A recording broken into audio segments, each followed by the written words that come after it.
오늘의 주요 소식입니다. 반려견 2마리를 잔혹하게 도살한 개 주인이 입건됐습니다. 의정부 경찰서는 개 주인 67살 A씨와 A씨의 범행을 도운 이웃 주민 80대 B씨를 동물보호법 위반 혐의로 불구속 입건했다고 밝혔습니다. 안병용 의정부시장이 인근 지자체에서 의정부 소각장 이전을 반대하고 있는 것과 관련해 전형적인 지역 이기주의에 불과하다고 말했습니다. 세계 최대 구석기 축제인 연천 구석기 축제가 3일 개막해 6일까지 4일간 열립니다. 올해로 27회째를 맞는 구석기 축제는 방문객에게 다양한 선사 체험을 할 수 있는 프로그램이 제공됩니다. 경기도 택시 기본요금이 4일부터 중형 택시를 기준으로 3,000원에서 3,800원으로 인상됩니다. 이번 요금 인상은 2013년 10월 이후 5년 6개월 만입니다.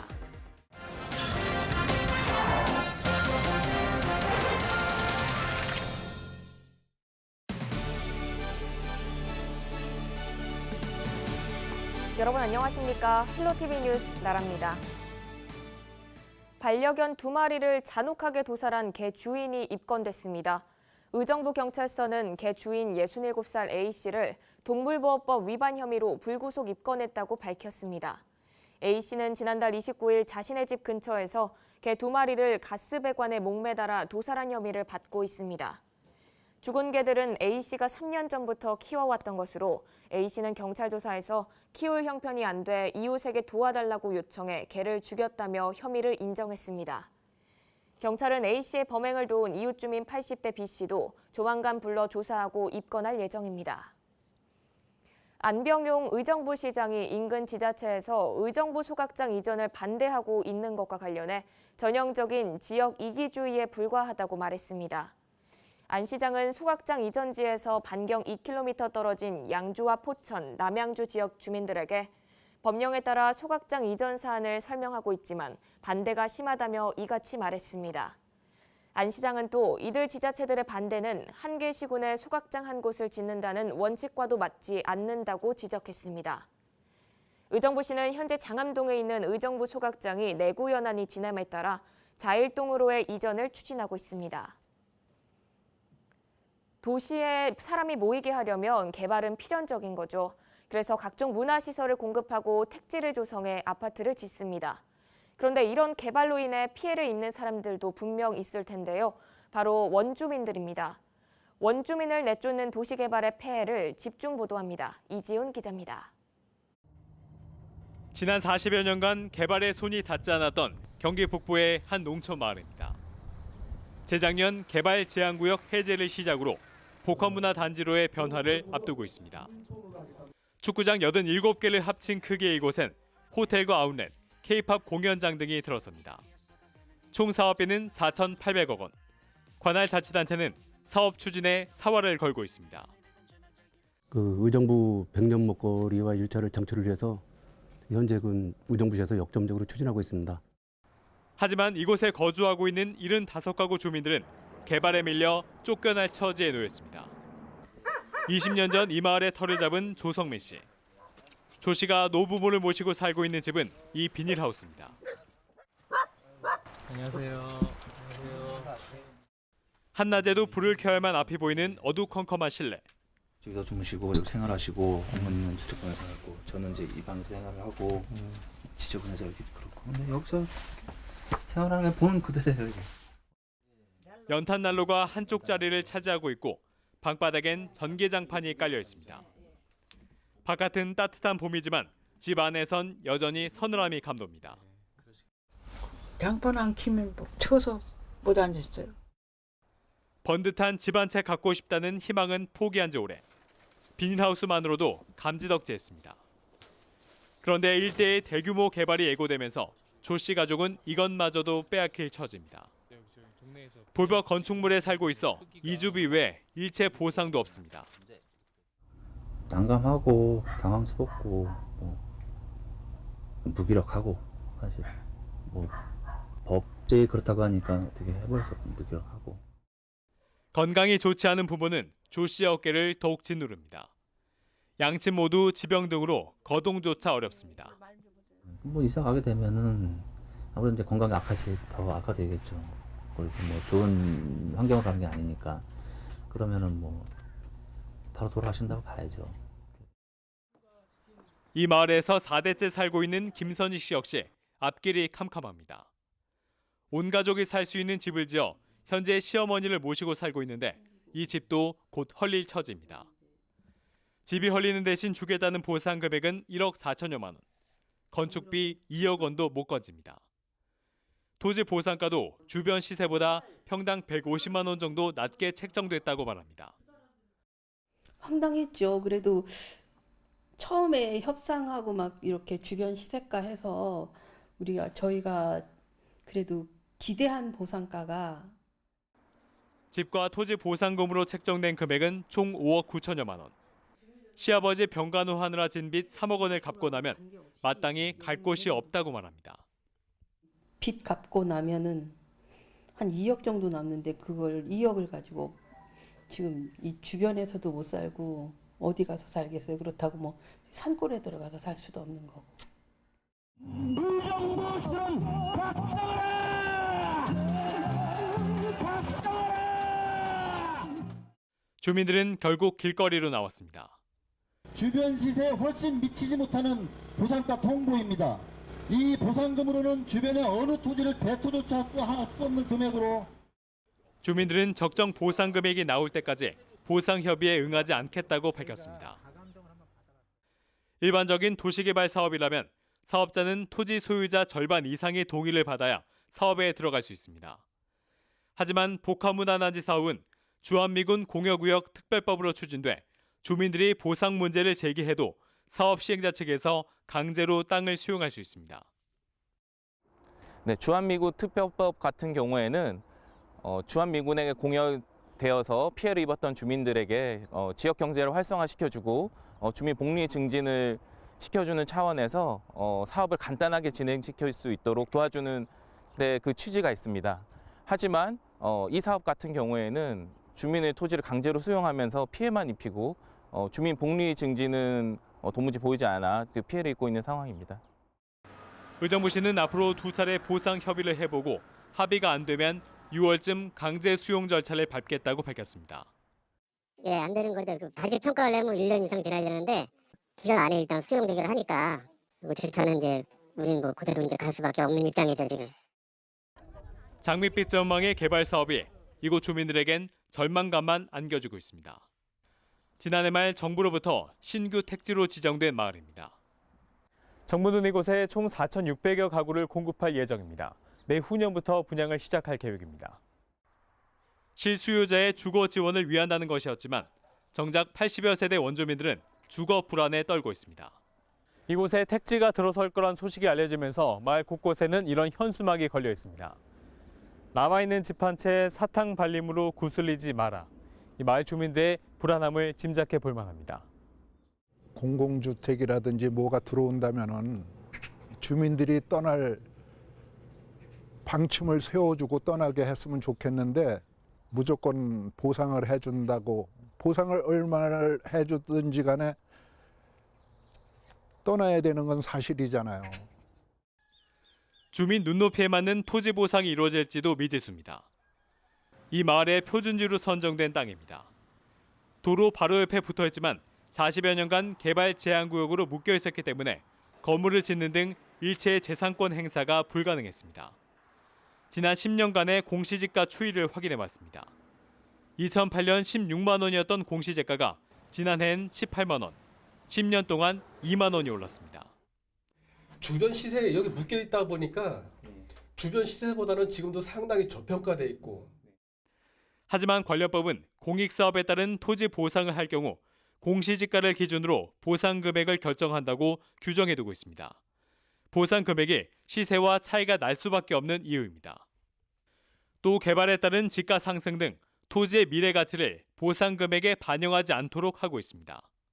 거기가 뭐 개발이 안 되니까 뭐 거래도 안 되고 또 공시지가 이것도 엄청 뭐 현실하고 안 맞고 이제 특별법을 그 보상에 관한 시행세칙을 지금 표준지가에서 주변 현시가로 해달라고 이렇게 지금. 원주민들의 마을 재정착도 희박합니다.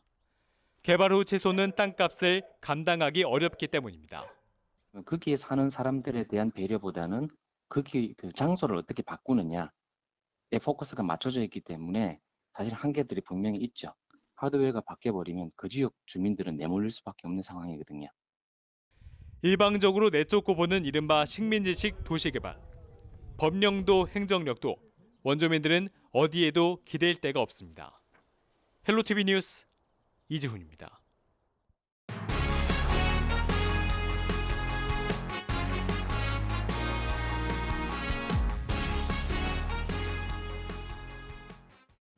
세계 최대 구석기 축제인 연천 구석기 축제가 3일부터 6일까지 4일간 열립니다.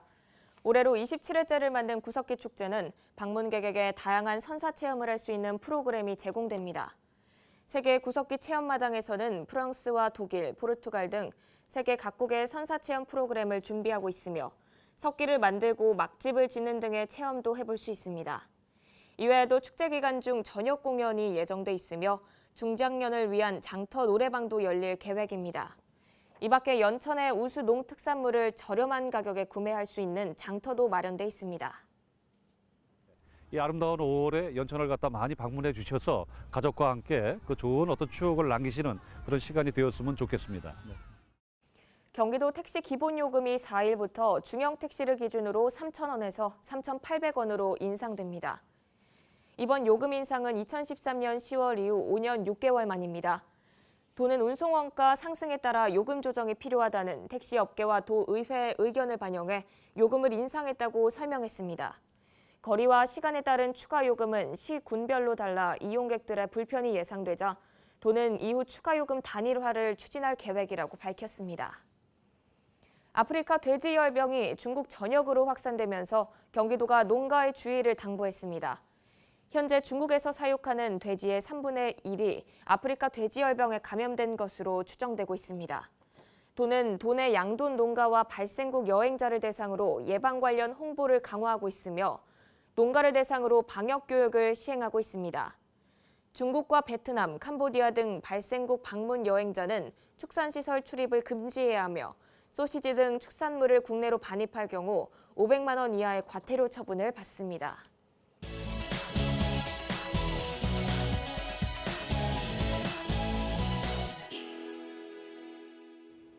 네, 최근 청년 창업을 지원하는 청년몰이 지역 곳곳에 생겼는데 실패를 거듭하고 있죠.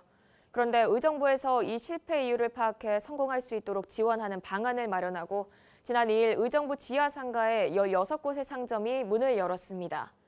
위기를 기회로 바꾸고 성공하는 청년몰의 모델을 만들겠다는 계획인데요.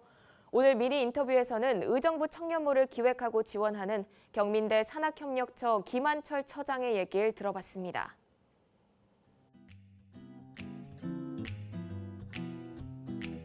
예, 청년들에게 어떤 과거에 취업의 자리를 제공을 하다 이제는 창업의 기회를 제공하는 것이 최근에 이제 국가 사업 중에 하나고요. 그래서 청년들을 창업주로 이렇게 해서 국가나 자치단체가 직간접 지원을 해주고 청년 창업을 유도해서 국가적으로 장기적으로 국가의 지역 경제를 활성화시키기 위한 국가의 중요한 정책 중에 하나입니다.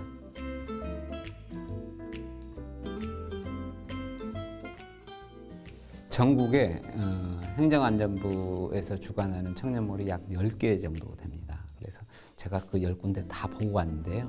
10군데가 다 장단점이 있습니다. 기존의 청년몰은 식당 위주의 외식 창업이라든지 옷에 대한 의류에 대한 창업 이런 부분들이 있는데 이번 의정부의 청년몰의 차이점은 확실하게 다는 아니지만 4차 산업 기반에서 3D 프린트를 활용한다든지 포토샵을 활용한다든지 이런 벤처 기반을 두고 있다는 게 완전히 기존의 청년몰과는 다르고요. 또 직접 지원 방식보다는 간접 지원 방식을 이번에 도입을 해서 정말 이분들이 와서 사업이 잘 될 수 있게끔 공용 공간을 창출해 준다든지 또 지하상가에 없는 공동 택배 시스템을 만들어 준다든지 휴게 시설을 만들어 준다든지 또 이분들에게 직기 비품을 일부 사줬습니다만 그것은 그분들 것이 아닌 끝나면 바로 의정부시 재산으로 들어오는 뭐 그런 그러니까 직접 지원은 없고요. 거의 간접 지원의 형태를 띠고 있는 게 굉장히 좀 독특하고요. 또 실제로 나중에 이제 청년몰 가보시면 알겠지만 백화점 온 느낌으로 나요. 그게 뭐냐면 사실 별거 아닌데 디자인 전문 회사가 각 업종마다 디자인 차별화를 좀 시도를 했고 실제 의정부 지하상가 청년 역전 밑에서 인생 역전하자 청년 역전이라는 그 공동 네임 브랜드 네이밍 이걸 도입을 해서 향후 홍보도 브랜드 네이밍으로 전체 16개 업체가 공동 홍보하고 뭐 이런 기존의 청년몰과는 확연하게 다른 그런 차별화를 좀 시도했다고 보시면 맞습니다.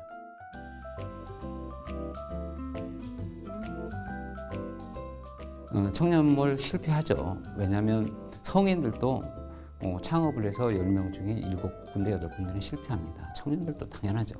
다만 그 성공률을 어떻게 하면 높여줄 거냐에 대한 부분에 이번에 초점을 좀 맞췄고요.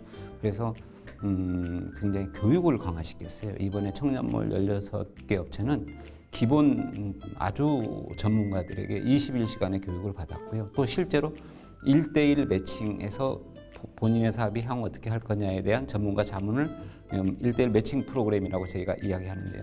통해서 이렇게 하다 보면 우리가 망하겠구나 해서 실제 선발됐다가 그만둔 업체도 한 4군데 업체나 됩니다.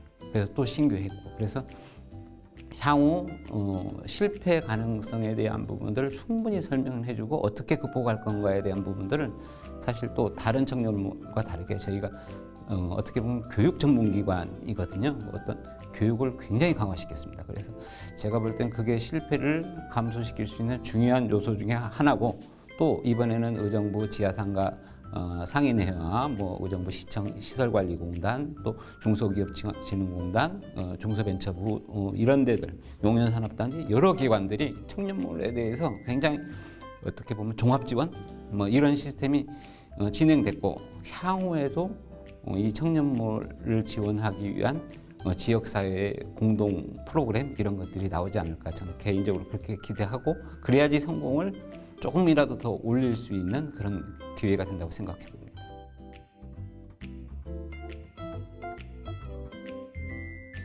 이 청년몰 그냥 이렇게 놔두면 또 다른 자치단체와 비슷한 전철을 갈 가능성이 있습니다. 이제는 이들이 좀 인큐베이팅을 벗어날 수 있게끔 다양한 좀 지원 체제를 좀 구축했으면 좋겠고요. 우리 경민대학에 예를 들면 창업보육센터에 이분들이 아직 열악하니까 신규 제품을 만든다, 뭐 홈페이지를 만든다 예를 들면 그런 비용을 우리가 사업화 지원비라고 해서 의정부 시청과 중소벤처부 이쪽에서 일부 자금을 받아서 지원을 해줘요. 이분들이 그 조그마한 종잣돈이 실제 그것도 뭐 직접 지원이 아닌 간접 지원인데 나중에 사업하는데 굉장히 성공했을 때 도움이 됐다고 해요. 그런 사업화 지원비에 대한 지원도 좀 있어야 되고요. 또 언론 이런 쪽에서도 좀 연약한 청년 창업자들을 좀 좋은 시각으로 바라봐주고 많이 홍보해주고 기왕이면 우리 지역의 청년몰 4차 산업 기반 벤처 기반이니까 좀 관심 가져주고 이런 청년몰 활성화를 위한 시민연대 예를 들면 제가 말하면 그런 이 청년몰을 사랑하는 지원해주는 그런 단체들이 좀 많이 생겼으면 하는 것이 바람입니다.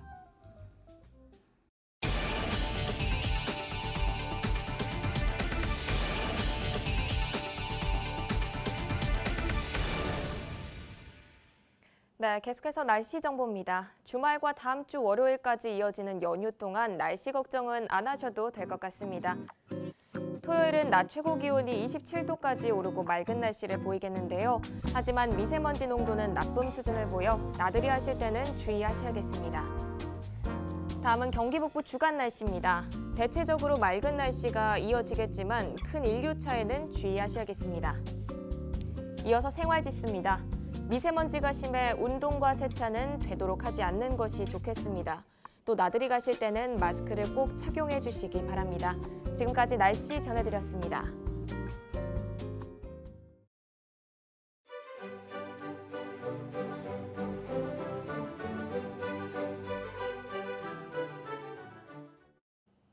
이상으로 뉴스를 마칩니다. 저희는 언제나 지역 주민 여러분 곁에 있겠습니다. 시청해주신 여러분 고맙습니다.